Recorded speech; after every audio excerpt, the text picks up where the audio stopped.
Ladies and gentlemen, please welcome Dr. Ogunsakin. Thank you.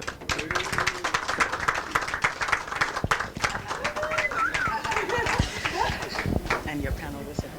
Okay, thank you. You're welcome. Thank you very much for that beautiful introduction. Is that me? Niger people, where are they? Okay. Thank you so much for that wonderful one, DG of the Manufacturing Association of Nigeria. And good afternoon, everyone. Thank you, Your Excellency, for that beautiful, thank you so much for that beautiful session. Yeah, the future of, you concluded by saying that the future of trade is digital and is green. Please, let's put our hands together for him. I will just go ahead to introduce my people that I'm paneling with. You're supposed to be waiting for my introduction. You're doing a video. Okay. I'm glad to introduce. Okay, yes. When the MP was speaking in the morning, she had said that the future is women, and women are better business leaders. Who agrees with that? Yes. Okay, so on that hill, I'm going to be introducing my first panelist, who is a renowned woman. Her name is Dr. Diane Regisford. She is the founder and director of Evoking Belonging, a pioneering social sculpture body of work that sits at the intersection of culture, belonging, race, and equity. Wow. Diane is deeply invested in dismantling systemic inequalities through cultural leadership and governance in several African, Caribbean diaspora heritage communities. A dynamic social entrepreneur, Dr. Diane is currently establishing a research institute at Advocacy and Education and Policy called Evoking Belonging Living Practice Center for Social Sculpture. You people should clap. Yeah. Clap. If you are not clapping, you are jealous. Diane is named in the Global Equity Initiative as one of the 200 women who will change the way you see the world in 2024, and was elected as the first black woman for Oxfordshire Green Party as a councillor for Oxford City Council. Please put your hands together for. Please come, Dr. Diane. The better you clap, the faster she comes. Okay, thank you, Dr. Diane. Please have your seat. And then I will call the other guy, the other guy who happens to be, I call him a mentor. I call him a mentor. He's a mentor of mentors. His name is Chris Desai. He's an award-winning CEO and the founder at U-Ocean. This guy is a fantastic guy. He knows everything about everywhere. And he also founded the Value Foundation. He's a conservationist, a philanthropist, and entrepreneur. And he's won a lot of global top awards everywhere. I'm so jealous of him. Please just clap, let him come. I'm really jealous of him. Please put your hands together, let him come. Let him come. Thank you so much. This time around. Thank you. Good to see you. All right. And some people were supposed to be here on this panel, but they left. They left.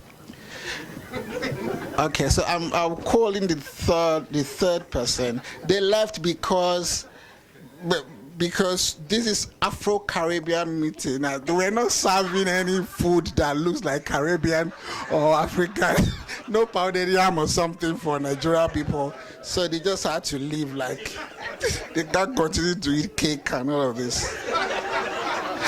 Okay, yeah, and the third one, very distinguished gentleman and a man that we really respect. His name is Desmond Phillips, originally from TNT.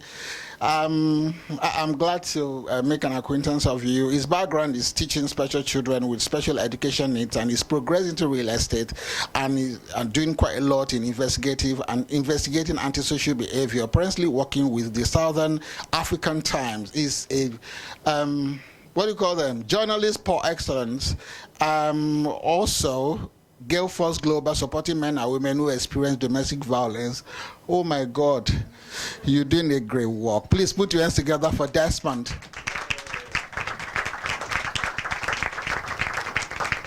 The better you clap, the faster he comes. Okay, yeah, you can sit there. And the woman is in the middle, yeah, that's fine. Okay, so I'll find my way to join them there, isn't it? Yes. And everyone says, oh, Dave, thank you for giving me this opportunity to be here. I came all the way from Sheffield. Come on. Okay. We're discussing a very important topic, and We missed the young lady. Yeah, Shazeen was supposed to be with us, wasn't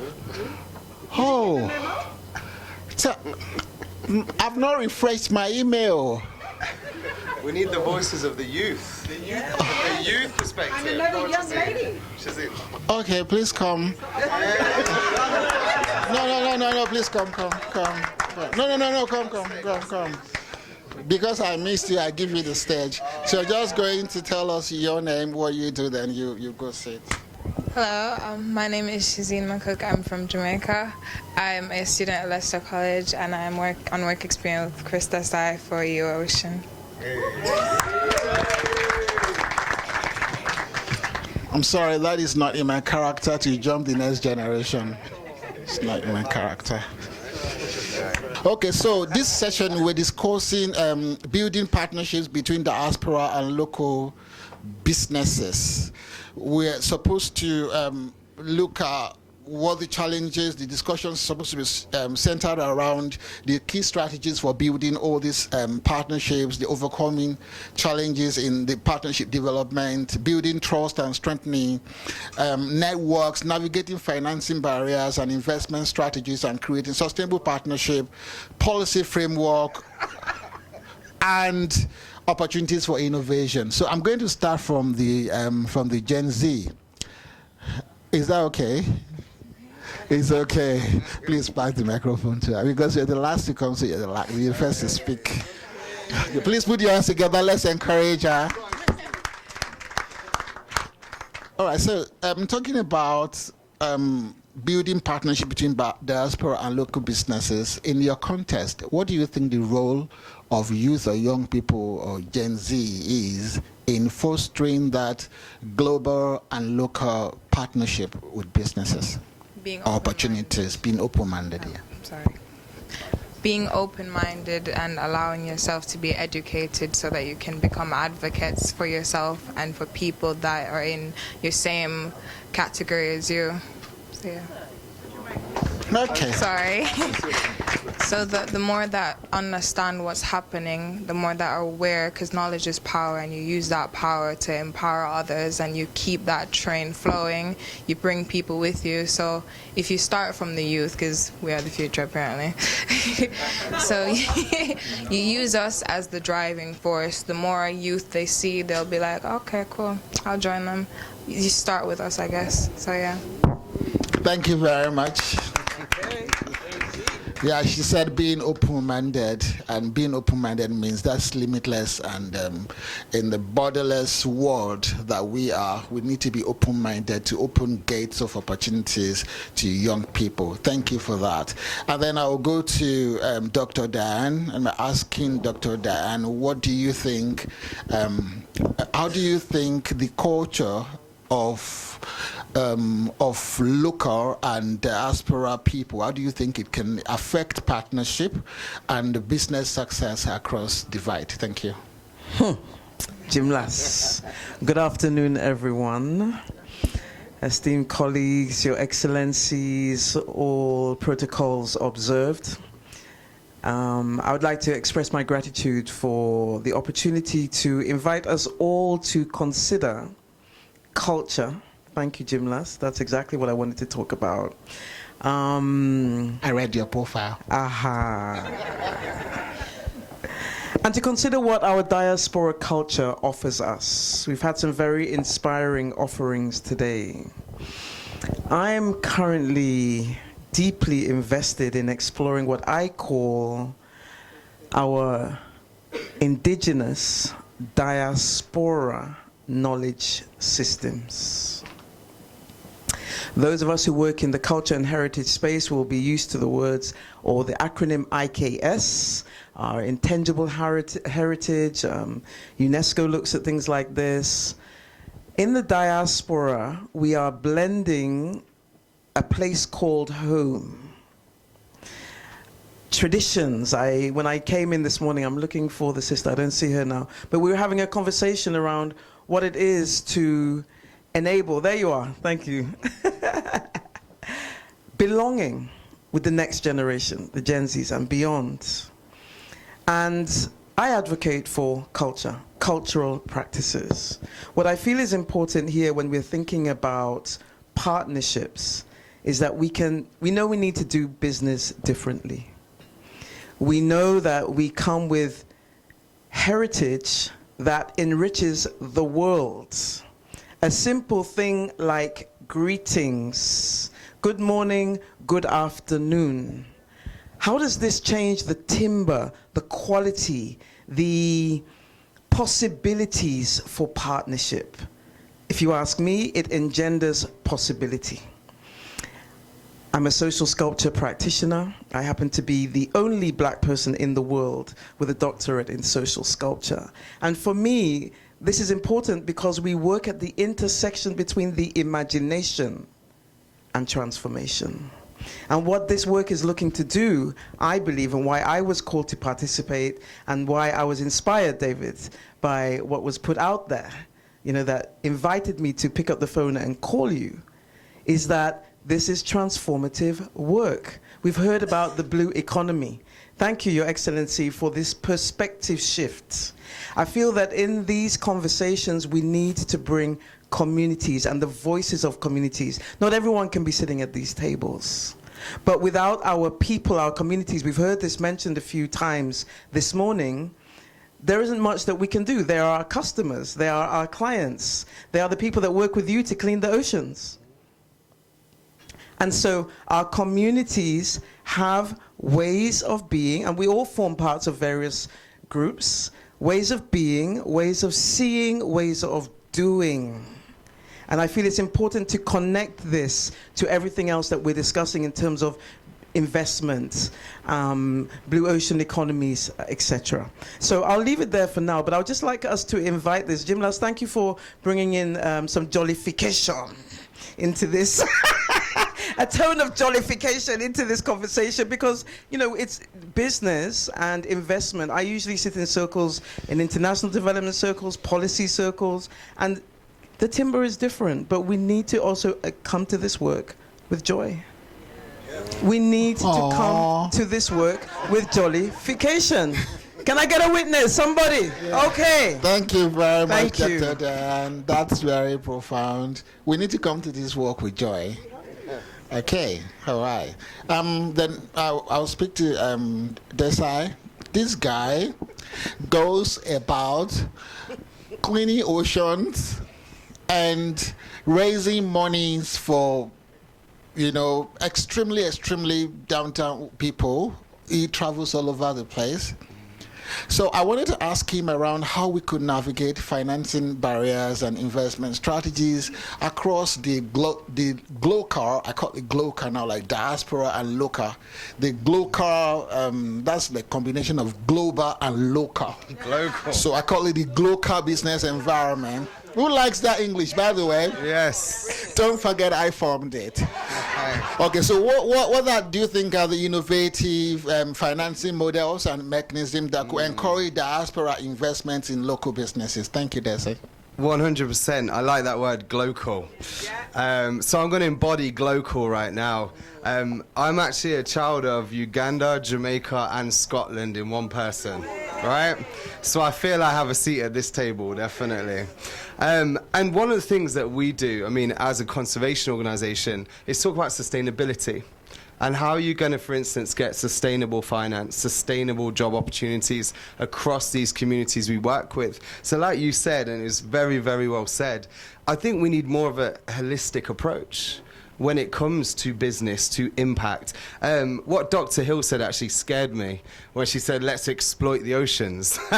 Exploiting is what's got Africa and the Caribbean in the first place, right? We need to stop exploiting, and we actually need to work in symbiosis with communities, with financial institutions, you know, and actually have some self-sufficiency as well as international partnerships. So I think Global is understanding the needs of the community first, looking at the assets that that country or that community may hold, and valuing them assets and leveraging it so that actually it's the community that gets the reward. Because so many times we see it across Africa and the Caribbean, is that we go, yes, we need institutional investors, yes, we need this, and the money is exported out of these countries right back to where it came from in the first place. And then what progress have we made? We stand there at the UN and go, we've exported $60 billion worth of, you know, whatever product it may be, and yet the community is in no better situation. So I think Global needs to be done with a real holistic on-the-ground approach, as well as the skill sets to make, you know, to de-risk it. But we also need to work hand in hand with the West, with the Global South together to actually make sustainable investments and not exploiting the assets of a very, very, very rich diaspora. Wow. Please, can you clap? 3 countries in one man. Fantastic. Okay, so I'm going to be asking Desmond this next question, and it has to do with building trust and strengthening networks. You are a journalist, and then there is this role that I think journalism can play in capturing government's transparency, and so that they can foster what you call a healthy business interaction between the global environment. What role do you think that, what do you think would be the role of journalism in the new age to paint a picture of opportunities for both local environment? I'll begin by saying, many are called, but few are chosen.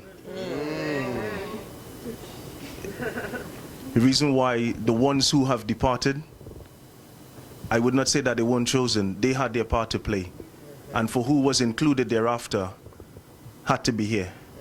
Thank you to David. May God's blessings to you and your family, and all who has encouraged and influenced you to arrive at this point. And we hope that you continue to call upon the higher forces and your network to continue to exhibit such beautiful state of mind. I also like to thank everyone for sharing your, not just your physical love, but your spiritual connection. We tend to drift away from some of the things that we might not see, but there is a lot of the undercurrent, and it is without a doubt we live our lives not just by the physical force, but by the spiritual force. I'd like to say a special good evening to the young lady that is sitting beside me, because I'm very much community and young people centered, and it is very brave of her to actually take that risk to come and sit amongst so much intellectuals. And one day I hope that I could be on a panel where you might even be carrying the doctorate or even higher. No doubt about that. Just to clarify, in terms of where journalism is concerned, even though I'm affiliated with Southern African Times, I am not a journalist by trade, but after being invited to be a part of that platform with Mr. Farai Muvuti, I then adopted the title of being, I would say, I like to speak from a grassroots level, a connector.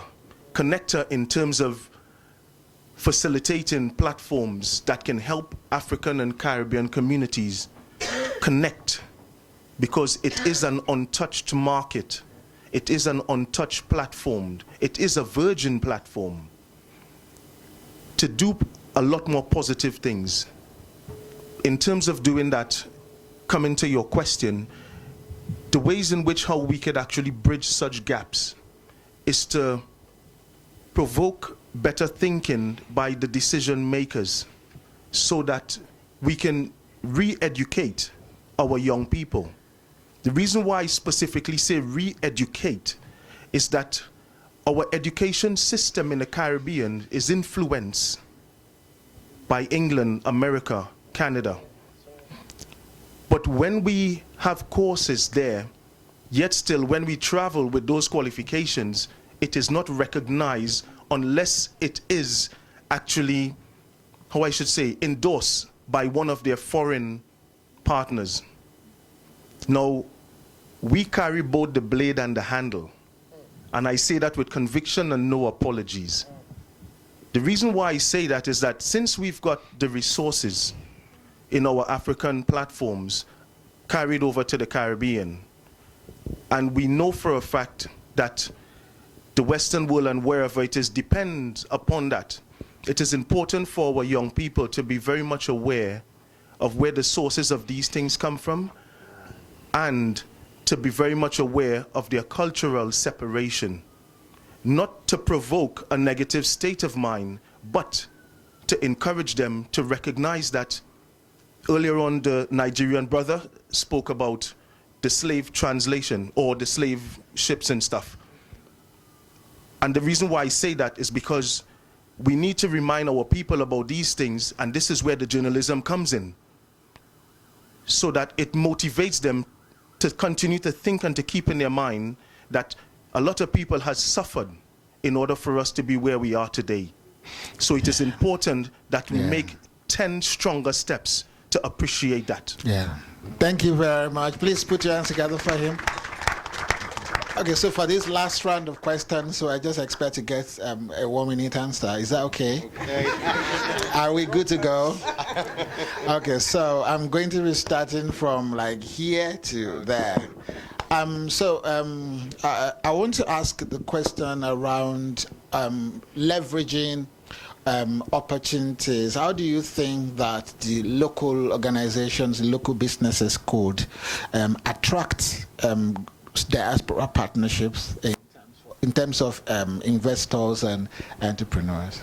Yeah, 100%. I mean, I've literally got off a flight from Kenya and Ethiopia this Saturday. So I've been actually out in the community working with local artisans, working with local farmers, all of these kind of communities. And what you find is that they have such an attractive offering, right? But they just don't know a lot of the times. They don't have access to basically market it, especially to our communities back here. So one of the things is that we do need a platform. We do need to connect the dots. And I think actually NGOs, I'm going to be very biased here, but NGOs like myself on the ground have a really unique point of view where we can access these communities with a non-bias and non-profit approach, but actually link the dots for them to make money, to make transactions and to connect these dots. So grassroots NGOs, I would say, are key in pinpointing and highlighting these organizations. Thank you very much. That's a good one. And to Dr. Diane, there is this lack of trust. We call it trust deficit. Secondary to cultural differences in forging business relationships in the global environment. How do you think we can overcome such trust and trust differences between, let's say, Trinidad and Tobago and Nigeria? How can we overcome trust deficits? I want to pick up on the word deficit. I think in my experience, I hear commentary, perspectives that come from a deficit. In the first place, as social sculpture practitioners, we work with the invisible materials that we all carry. What are they? These are our beliefs, our attitudes, our values. We have to go within. This is what I will propose in answer to your question. Each one of us, to be able to engender trust in another, I would invite to go within. We require a level of introspection that enables us to be able to clarify or maybe inquire. Let me say that. Create inquiry, to come to Desai with curiosity and speak to him about his glocal existence without casting my own prejudices from what I've heard, from the way I look at him. He's got blue eyes. What does that mean? Is he one of us or is he not? These are real things that we need to consider. And so trust can only be engendered when we have an articulation of what it is that is blinding us in the first place, what is causing us to mistrust in the first place. So I would say look within. We have introspection to do. And I think there is room and necessity for reflective practice in everything we do. Be it business, be it NGO community work, be it the work that you do as with media and your platforms, the call for introspection. Thank you very much. Please put your hands together.